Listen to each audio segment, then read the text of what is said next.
So I did say that every single time I leave the RoW arena, I'm gonna try to make a video about it. Um, and the big whole thing is that, like, in the course of yesterday and the day before, I was at the RoW arena like twice. And the first one was to attend a seminar with Gabe Sapolsky, and the other one is to go over to the big event that was happening. I think it was a Road to Wrestling Royalty or something like that. And if my voice sounds weird, is because if my voice sounds weird, is ultimately because, like, I was doing a lot of cheering, a lot of chanting, a lot of shouting, and I always have a good time at the row.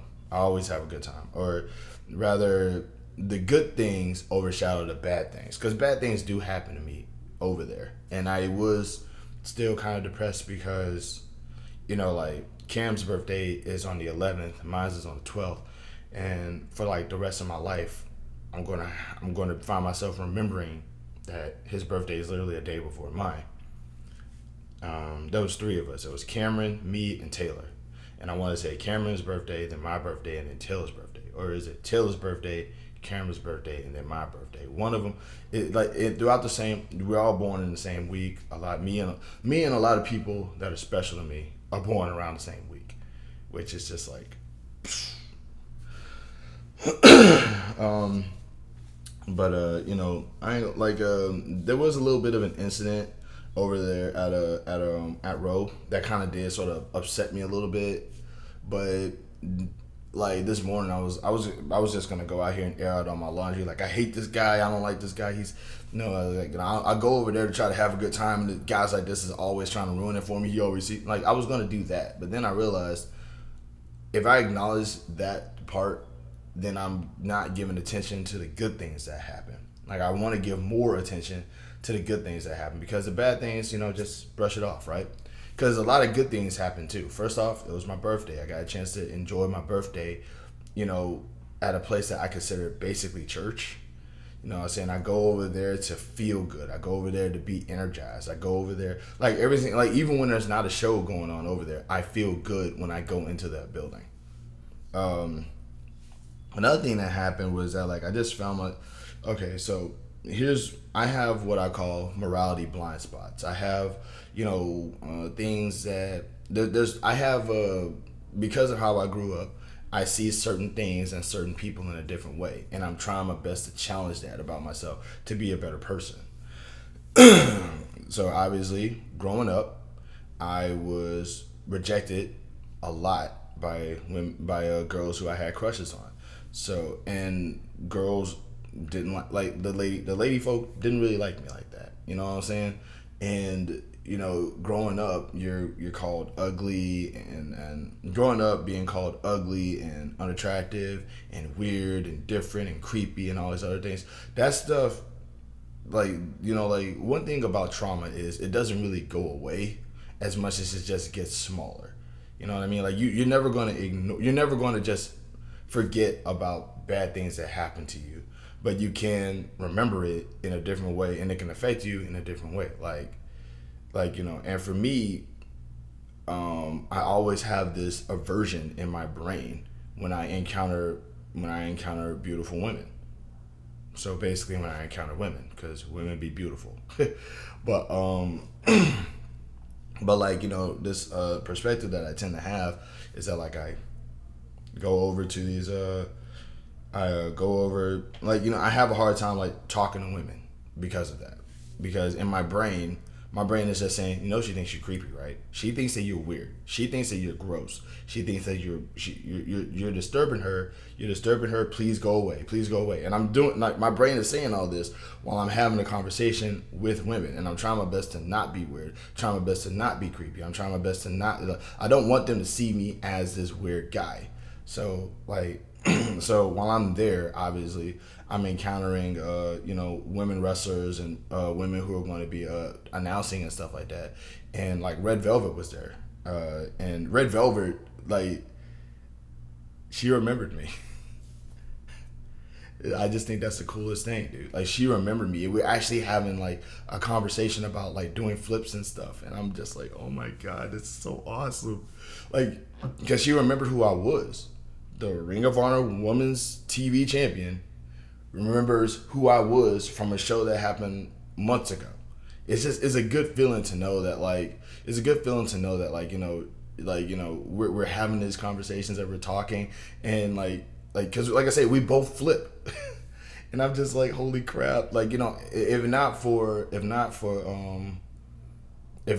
like being told to do something, I probably wouldn't have been talking. I probably would have talked her ear off. I ain't gonna lie. I feel a kinship with her a little bit because we both flip, and but it's so dope, man. But then there was this but it was she made me feel like my brain was saying, dude, she thinks you're creepy. F off. But I'm just sitting here like we're just talking like how I'm talking to y'all. Then as time goes by, I find myself talking to Tiffany Nieves, who, by the way, really, really, really good wrestler. Get it, got it, bueno. And she was nice. So she was really nice to me too. I was nervous talking to her, and she was like, "You got nothing to be nervous about." You know what I'm saying? And it felt good to kind of sort of know that the things that my brain was telling me weren't true. It was good to challenge the reality that I had about women wrestlers and just women in general with this perspective. And it's still the thoughts are still gonna be there. Oh my god, I really need to get rid of that. The thoughts are still gonna be there. Like, the perspective is still gonna be there. The trauma is still gonna be there, but it's like I said, it's just getting smaller. Or rather, I'm willing to accept the fact that sometimes if a woman thinks that I'm creepy, or if a woman thinks that I'm weird or whatever, that's just their perspective. It's not gonna I don't think, oh, every woman thinks this way about me. I'm just thinking, if a woman does, I can't be. No, it's just her. Maybe the next one won't.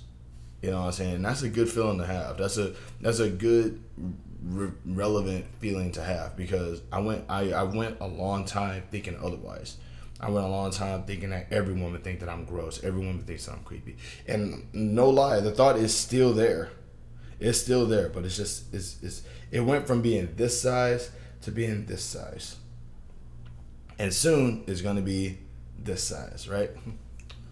So that's definitely something that it does make me feel good to know that is something that happened. And and because of those moments, what I'm saying, the bad incident that happened, that involves this, is, by the way, it doesn't involve this bandage.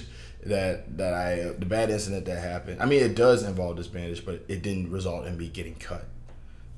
Okay. I went to go get this bandage. One of the wrestlers gave me crap about it, and that was it. But the whole thing is that I don't go into any. I don't want to say that I'm not a negative thinker. I don't think negatively. I think normally. You know what I'm saying? I go into everything expecting one of two things to happen. Either somebody is going to respond to me negatively, or somebody is going to respond to me positively. And I've had more incidents where people have responded to me negatively than positively. And because of that, I've tried to get myself in better situations or whatever. But yeah, man, it's like I said, every single time I go to the show, I have a good time.